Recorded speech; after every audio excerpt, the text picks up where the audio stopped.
છે। પંચમહાલ જિલ્લાના હાલોલ શામળાજી હાઈવેની સ્થિતિ છેલ્લા કેટલાક સમયથી અત્યંત ખરાબ થઈ ગઈ છે, જેના કારણે સ્થાનિક લોકો અને વાહન ચાલકો ભારે હાલાકીનો સામનો કરવો પડી રહ્યો છે। રોડ પર ખાડાઓ અને ધૂળની ડમરીઓના લીધે વાહન ચાલકો પરેશાન છે।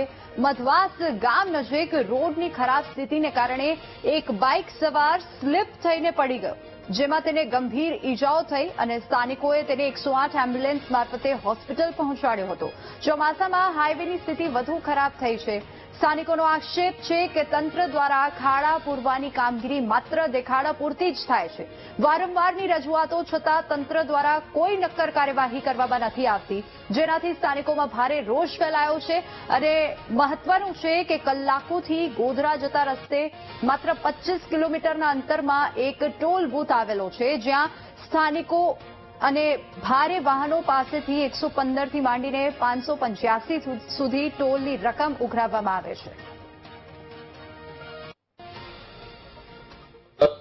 અહીંયા સુધીમાં એટલો રોડ ખરાબ થઈ ગયો છે, જેથી કરીને નાના વાહનો અને મોટી ગાડીઓના મેન્ટેનન્સો, નાના મોટા એક્સિડન્ટો વગેરે વગેરે મોટી સમસ્યાઓ થતી રહે છે। ટ્રાફિકની એટલી સમસ્યા થાય છે કે એની કોઈ સીમા નથી।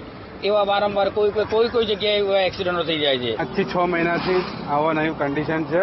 એમ્બ્યુલન્સ જતી હોય, કાં તો સારા વ્યક્તિઓ જતા હોય, ગમે તે હોય જતા હોય, પણ ખાડાના લીધે એક્સિડન્ટ ઘણીવાર થાય છે, બરાબર। પછી ઘણીવાર ગાડી એમને બી પલટી મારી જતી હોય છે, બરાબર, ને આના લીધે બધા ઘણા અકસ્માતો થતા હોય છે। આ હાલોલ શામળાજી હાઈવે રોડ છે, અહીંયાથી મધવાસ એરિયા લાગે છે। ત્યાંથી હાલમાં 2 વાર ચોમાસામાં રોડ બન્યો તો બી કંઈ નિકાલ નહીં આવતો, સેમની સેમ પોઝિશન આવી જાય છે।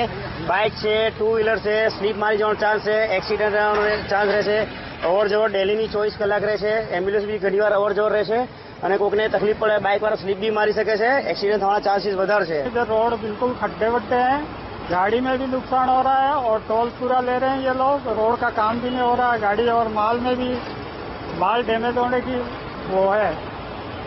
गाड़ियों को टोल में क्या नुकसान होता है? क्या टोल तो पूरा ले रहे हैं, गाड़ियों में नुकसान हो रहा है वो नहीं देख रहे हैं ये लोग।